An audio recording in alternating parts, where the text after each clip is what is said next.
ஓம் ஸ்ரீ பிரித்யங்கரா தேவியே போற்றி போற்றி. நல்லதே நினைப்போம், நல்லதே நடக்கும். சக்தி பிரித்யங்கரா குழந்தைகளுக்கு இந்த தாயின் ஆசீர்வாதம் என்றுமே முழுமையாக கிடைக்கட்டும். வாக்கினை தவறவிட்டு தவறு செய்து விடாதே. ஏனென்றால் உன்னை சுற்றி பின்னப்பட்டிருக்கின்ற ஒரு மிகப்பெரிய சூழ்ச்சி வலையில் இருந்து அல்லவா உன்னை காப்பாற்றுவதற்காக உன் அம்மா இன்று வந்திருக்கிறேன். என் தங்கமே, அம்மா உன்னை காரணம் இல்லாமல் தேடி வர மாட்டாள் என்பதை முதலில் நீ தெளிவாக புரிந்து கொண்டாலே போதும். நிச்சயமாக என்னை ஒரு நாளும் நீ அலட்சியம் செய்துவிட மாட்டாய். துரோகங்களை செய்கின்றவர்கள் எதையுமே எதிர்பார்த்து செய்வது கிடையாது. நீ கஷ்டப்பட வேண்டும், நீ காயப்பட வேண்டும் என்பது மட்டுமே அவர்களின் ஒரே நோக்கமாக இருந்து கொண்டிருக்கிறது. என் தங்கமே, நிச்சயமாக அவர்களின் எண்ணங்கள் ஈடேற வேண்டுமானால் அதற்கு நீ மட்டுமே காரணமாக இருக்கப் போகிறாய். அது எப்படி ஒருவர் நம்மை காயப்படுத்த வேண்டும் என்று நினைத்தால் அதற்கு நாமே காரணமாக இருக்க முடியும் என்று என் பிள்ளை நீ நினைக்கிறாய் அல்லவா? என் தங்கமே, நிச்சயமாக அதற்கு ஒரு விஷயம் இருக்கிறது. அது என்னவென்று நான் சொல்கிறேன், அதை நீ புரிந்து கொள்ள வேண்டும். என் குழந்தையை காயப்படுத்த வேண்டும் என்று அவர்கள் நினைத்தால் நீ காயப்பட்டு விடுவாயா?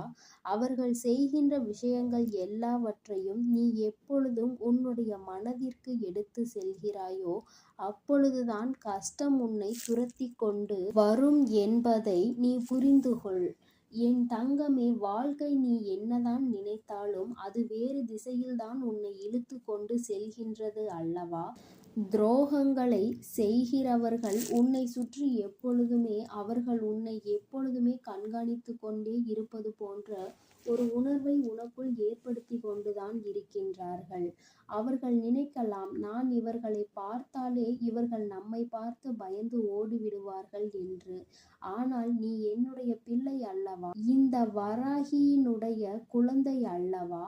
நிச்சயமாக யாரை பார்த்தும் நீ ஒரு நாளும் பயம் கொள்ள மாட்டாய் என்பது நான் நன்கு அறிந்த விஷயம்தான். ஆனால் என் பிள்ளைக்கு மனதில் இருக்கின்ற பயத்தையும் நான் போக்கித் தர வேண்டும் அல்லவா? அதனால்தான் இன்று உன் வராகி அம்மா உன்னை தேடி வந்திருக்கிறேன். என் குழந்தையே, வாழ்க்கை உனக்கு இப்பொழுது காட்டியிருக்கின்ற பயம் எப்படிப்பட்ட பயம் தெரியுமா? சூழ்ச்சி என்கின்ற வலைக்கு சிக்கி விடுவோமா என்கின்ற பயம்தான். நாம் எப்பொழுதுமே நல்லதை தானே செய்து கொண்டிருக்கிறோம். நமக்கு மட்டும் ஏன் வாழ்க்கையில் எப்பொழுதும் இது போன்ற பிரச்சனைகள் வந்து கொண்டே இருக்கிறது என்று என் பிள்ளை நீ நினைக்கலாம். நிச்சயமாக உன்னுடைய அந்த நினைப்பினை அம்மா பொய்யாக்க விரும்பவில்லை. ஏனென்றால் பிரச்சனைகள் உனக்கு வருவது நிஜம்தானே. சுற்றி இருக்கின்ற மனிதர்கள் எல்லாம் மனதில் எப்பொழுதுமே கெட்ட எண்ணங்களை வைத்து கொண்டுதானே உன்னோடு பேசிக்கொண்டிருக்கிறார்கள். அவர்கள் எண்ணங்களில் எப்பொழுதுமே சுத்தம் இல்லை. ஏனென்றால் அவர்கள் தன்னைத்தானே பெரிதாக நினைத்து கொண்டு உன்னை எதுவோ வாழ்க்கையில் எதுவும் தெரியாதது போல நினைத்து கொண்டு உனக்கு தீமைகளை செய்து கொண்டிருக்கிறார்கள். என் குழந்தையே, என்னதான் அவர்கள் உனக்கு செய்ய நினைத்தாலுமே இந்த வராகி அம்மா ஒரு நாளும் அதற்கு அனுமதி கொடுக்க மாட்டாள் என்பதை நீ புரிந்து கொள்ள வேண்டும். என் தங்கமே, நீ நினைத்தாலும் நினைக்காவிட்டாலும் நான் உன்னுடைய வாழ்க்கைக்குள் இருக்கிறேன் என்பதை ஒரு நாளும் மறந்து விடாதே. வராகி அத்தனை சாதாரணமானவள் எல்லாம் கிடையாது. உன்னை காப்பாற்றுவதற்கு எந்த நேரத்தில் நீ என்னை அழைத்தாலும் நான் ஓடோடி வரதான் செய்வேன். ஒரு நாளும் என் பிள்ளையை நான் தவிக்க விட்டுவிட மாட்டேன். இன்று உனக்கு சோதனையை கொடுக்க வேண்டும் என்று நினைப்பவர்கள் நிச்சயமாக இந்த வராகியிடம் இருந்து ஒரு நாள் நல்லதொரு தண்டனையை பெறுவார்கள். அதை பெறுவதற்கான தகுதியை அவர்கள் வளர்த்து கொண்டிருக்கிறார்கள் என்பதை முதலில் நீ புரிந்து கொள். யார் வேண்டுமானாலும் உன்னிடத்தில் இருந்து தப்பித்து விடலாம். ஆனால் இந்த தாயானவள் என்னிடத்தில் இருந்து ஒருபோதும் அவர்கள் தப்பிக்க முடியாது என்பதை முதலில் நீ உணர்ந்து கொள். சூழ்ச்சிகள் 1000 உன்னை சுற்றி நடக்கலாம்.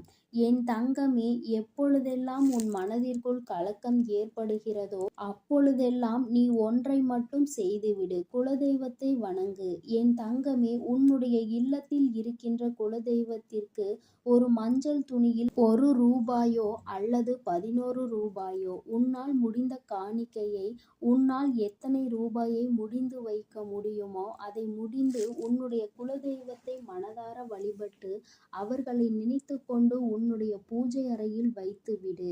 என் தங்கமே, நீ அப்படி வைக்கும் பொழுது உன்னுடைய மனதிற்குள் மிகப்பெரிய தெளிவு கிடைக்கும். உன்னுடைய குலதெய்வம் உன்னை சுற்றி எப்பொழுதும் இருப்பது போன்ற ஒரு உணர்வு உனக்கு தோன்றிக் கொண்டே இருக்கும். யாரோ உனக்கு எப்பொழுதும் ஏதோ ஒரு உதவியை செய்து கொண்டிருப்பது போல தோன்றும். சிறு சிறு ஆபத்துகள் ஏற்படும் பொழுது எல்லாம் நூலிழையில் என் குழந்தை நீ தப்பிப்பாய். அதையெல்லாம் உன்னுடைய குலதெய்வம்தான் உன்னோடு இருந்து உனக்கு செயல்படுத்தி கொடுப்பார்கள் என்பதை நீ புரிந்து கொள்வாய். இன்று உன்னுடைய குலதெய்வ கோயிலுக்கு செல்கின்ற வாய்ப்பு கிடைக்கிறதோ அன்று இந்த மஞ்சள் துணியில் முடிந்து வைத்திருக்கின்ற பணத்தினை ஒன்று நீ உண்டியலில் போட வேண்டும். அப்படி இல்லை என்றால் குலதெய்வ கோயிலுக்கு செல்லும் பொழுது மங்களகரமான பொருட்களை அதில் நீ வாங்கி செல்ல வேண்டும்.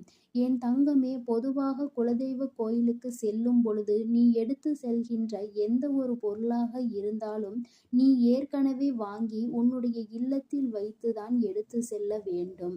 அங்கு சென்று கொண்டு அங்கிருக்கின்ற கடைகளில் அந்த நேரத்தில் வாங்கி கொண்டு உன்னுடைய குலதெய்வத்தின் கோவிலில் வைக்கக்கூடாது. என் தங்கமே, வெல்லம் எப்பொழுதும் உன் குலதெய்வத்திற்கு வாங்கி கொடு. என் செல்ல குழந்தையே, உன் குலதெய்வ கோயிலுக்கு செல்லும் பொழுது அதை நீ தானமாக கொடுத்தால் உன்னுடைய வாழ்க்கை எப்பொழுதும் இனிமையாக இருக்கும். உன் வாழ்க்கையில் இருக்கின்ற கஷ்டங்கள் எல்லாமே உன்னுடைய குலதெய்வங்கள் உடனடியாக போக்கிக் கொடுப்பார்கள் என்பதில் எந்தவிதமான மாற்று கருத்துமே கிடையாது.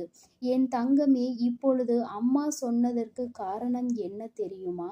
இந்த வராகி சொன்னதற்கான காரணம், என் தங்கமே, உன்னோடு உன்னுடைய குலதெய்வம் துணையாக நின்றுவிட்டால் உன்னுடைய குலத்தில் இருந்து கொண்டே உனக்கு துரோகங்களை செய்கிறவர்கள் உன்னை விட்டு ஓடி செல்வார்கள். ஒருபோதும் உன் அருகில் நெருங்க மாட்டார்கள். உன்னை பார்த்தாலே அவர்களுக்கு பயம் வந்துவிடும். நம்முடைய குலதெய்வம் நம்முடைய தீய எண்ணங்களை புரிந்து கொண்டு நமக்கு தண்டனைகளை கொடுத்து விடுவார்களோ என்று அவர்கள் மனம் வேதனை அடையத்தான் போகிறார்கள். குலதெய்வங்கள் எப்பொழுதுமே உனக்கு துணை இருந்தால் யாருடைய சூழ்ச்சியிலும் நீ ஒரு நாளும் வீழ்ந்து விட மாட்டாய். கஷ்டங்கள் உனக்கு வரலாம். அவர்கள் செய்கின்ற விஷயங்களால் உனக்கு மன போராட்டங்கள் பல நடக்கலாம். ஆனால் ஒருபோதும் நீ உன்னுடைய வாழ்க்கையில் தோற்று போக மாட்டாய் என்பதை மட்டும் என் குழந்தை நீ புரிந்து கொண்டால் போதும். வாழ்க்கையில் நீ கற்ற பாடங்கள் எல்லாமே உன்னை சுற்றி இருக்கின்ற மனிதர்களின் குணங்களை பற்றியதுதான். பாதி இப்படி நீ கற்றுக்கொண்டிருக்கிறாய், மீதி இன்னமும் கற்றுக்கொள்ள நீ தயாராக இருந்து கொண்டிருக்கிறாய். என் குழந்தையின் மனதிற்குள் இருக்கின்ற சில வேதனைகளுக்கு உன்னுடைய குலதெய்வத்திடம் இருந்து உனக்கு நல்ல தீர்வு கிடைக்கத்தான் செய்யும். அம்மா உன்னுடைய கஷ்டத்திற்கு நல்ல பதிலை இப்பொழுது கொண்டு வந்திருக்கிறேன். உன்னை நான் நிச்சயமாக இந்த சூழ்நிலையில் இருந்து காப்பாற்றி விடுவேன்.